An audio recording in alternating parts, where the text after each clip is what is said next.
Hey guys, welcome to Ryan's Running Reviews. Today we're taking a look at one of Hoka's carbon fiber plated running shoes. It's the Carbon X3, and we're also taking a look at the X2, the previous version, to see what changed. Let's run with it.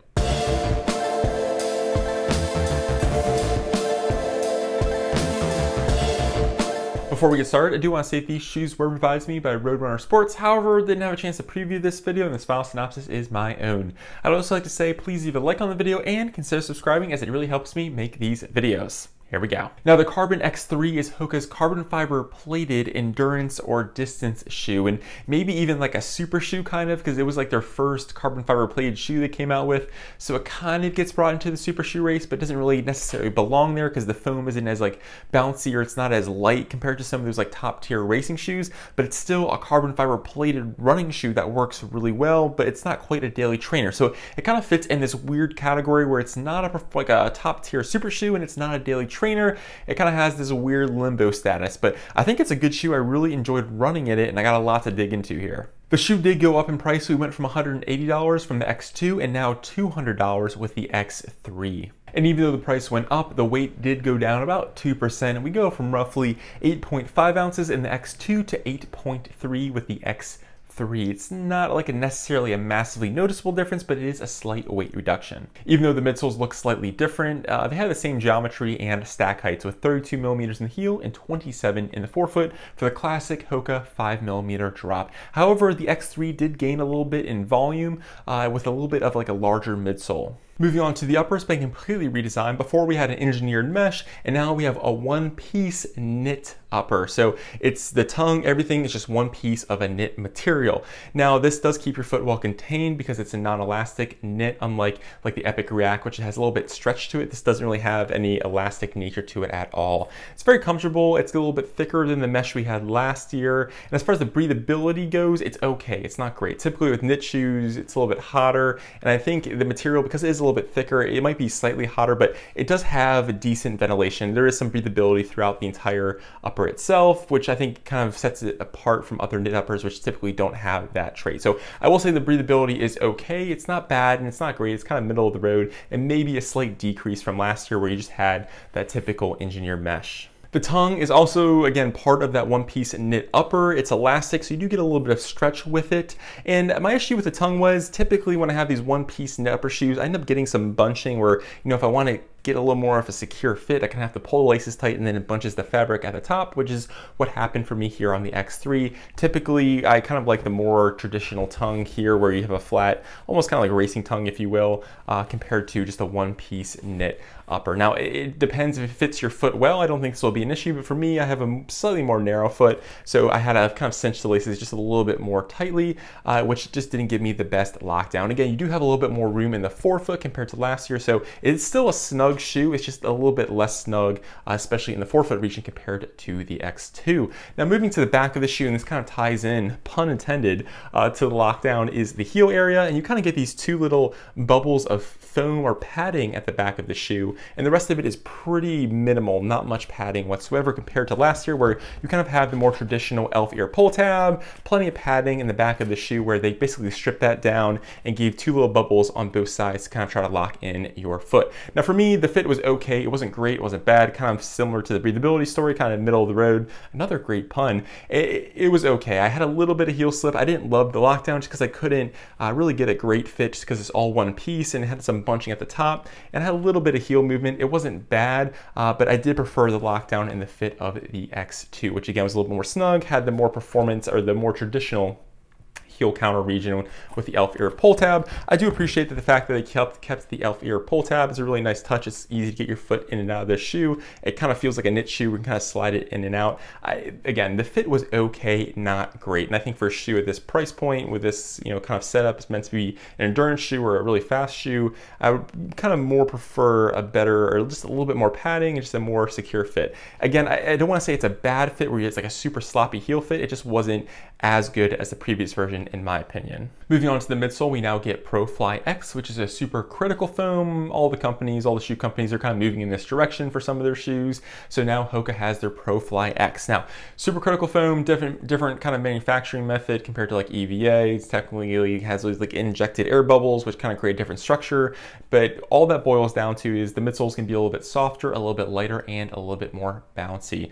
Now we do get a larger total volume in the midsole. So on the X2, it was 728 cubic centimeters, and now on the X3, it's 736 cubic centimeters. So we get a knit upper and a thicker midsole while still going down in weight. And I believe most of that weight savings is going to come from the midsole foam. Again, just because the upper, I would assume a knit upper to be heavier than engineered mesh. So it's going to be, again, a lighter, even larger midsole, which I think is kind of a cool move in the right direction. And as far as the geometry, the plate, and the spring measurement, I believe that's all the same. So the distance the toes off the ground, the distance the heels off the ground is the same for both shoes. And the carbon fiber plate sits low in the shoe, so it's going to be towards the bottom, so you have more foam on top. And it's a forked carbon fiber plate, so as you get to the toe box, it splits into two different sections. And it's a very stiff carbon fiber plate. You do get a little bit of flex in the forefoot, but overall the shoe is incredibly stiff, definitely on the more stiff side of things when it comes to carbon fiber plated shoes, at least in my experience.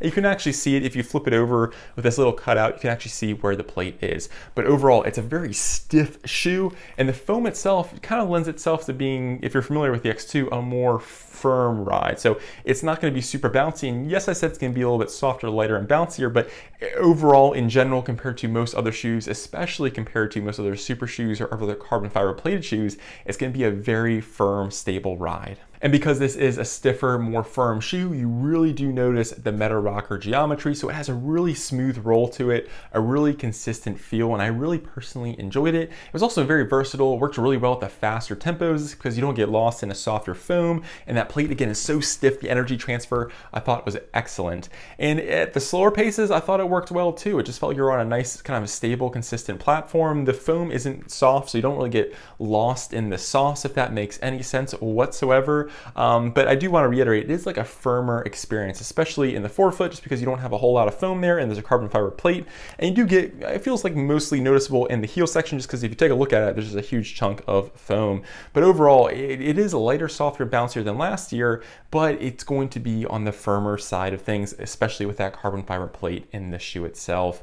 I really, again, kind of enjoyed this ride. I'm a 6'7", 215-pound runner, so I like having kind of a well-built shoe underneath or a nice stable platform. And I think this provided an excellent experience, especially with how kind of smooth it was with the rocker geometry. Moving on to the outsole, we get the same exact setup pretty much. It's that EVA or rubberized EVA foam, which is fairly durable, especially considering there's no rubber here. It's the same kind of setup we see on the Mach Supersonic and the Mach 4. I don't know if Hoka will kind of bring this out in other shoes, but it seems to work well. Personally, I didn't have any issues while road running. I tried grass a little bit. It's not the best for some like wetter surfaces or just other materials, but for road running, concrete, brick, asphalt, whatever it is, I thought it worked well, and the durability seemed to be there. So those are all the basic facts about the X3. Let's talk about what I liked and what I didn't like. The first big positive for me was the ride of the midsole. I think the shoe kind of provides a unique experience to the market where it's not like a super mushy, bouncy foam compared to like other super shoes or other plated shoes, but it's really well cushioned. It has about, I'd say maybe 10 to 20%, somewhere in that range,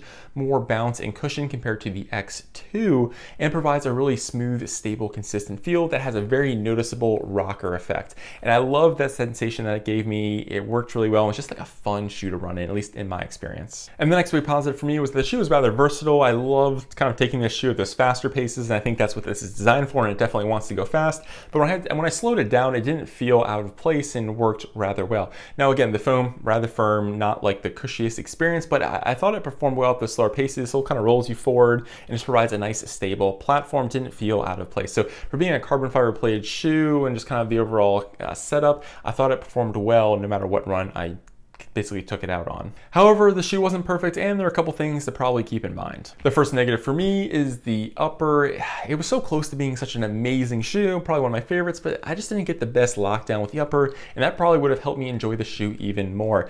Now, I wish it wasn't a one-piece knit upper, and for some people, I think your foot just might fit this perfectly, and then everything will kind of just magically work well. But for me, because I had to tie the laces a little bit tight, I did get some scrunching on the tongue because it's all one piece, and I didn't get the best lockdown in the ankle and Achilles area. Very comfortable. It worked okay, didn't work like amazing, just kind of, it just was okay, if that's kind of the best word. And for a $200 running shoe, I wish I kind of had a more traditional upper, something maybe similar to the X2. I know some people didn't absolutely love it, but I think if it just had a kind of a normal tongue, a little bit more padding, ankle and Achilles area, I think it would go a long way just to give you that better connection to the shoe itself, which I think helps you enjoy it even more. And the last thing is, at $200 with a carbon fiber plate and supercritical foam, you kind of have to compare the X3 to some of those other top tier super shoes.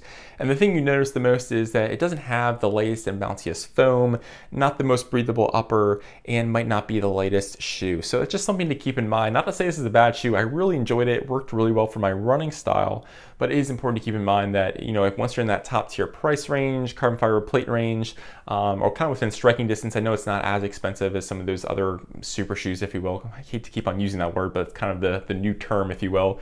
It just kind of falls a little bit short. So I think with a couple refinements, maybe a different upper, definitely a different upper, and then maybe just a tad bit more bounce out of the midsole, I think this will go a long way. So where does that leave us? Well, I think they made some good improvements compared to the X2, at least regarding to the midsole. It's a little bit lighter, a little bit softer, a little bit bouncier. Now, could they push that even more? I would hope so, and I kind of want to see that in the future, but I think it's a step in the right direction, and I thoroughly enjoyed the ride that the midsole provided. It was a really fun shoe and just worked personally for me in my running style. Now, the upper isn't great and it's not bad, it's just okay depending on the foot shape you have and how that interacts with the shoe itself. For me, it wasn't the best experience, wasn't a bad experience, just wasn't ideal, and it was just like so close to making this like a really almost perfect shoe for me. So overall, I think for this shoe, I think it's a really fun one to run in. If you're a fan of the X2, I think you'll be happy with the X3, and if you fit with this upper and it works well for you, I think this will be almost a home run, especially if you like this kind of basically firmer midsole, really stiff carbon fiber plate, and aggressive rocker kind of shoe. I think this will be basically a great option. So let me know in the comments what you think of Hoka going from X2 to X3, the new supercritical foam, the upper update, what other kind of shoes you want to see from Hoka in this new kind of carbon fiber era. Well, I'm Ryan from Ryan's Running Reviews. Hope you guys have a great day. I'll catch you guys on the next one. Thanks.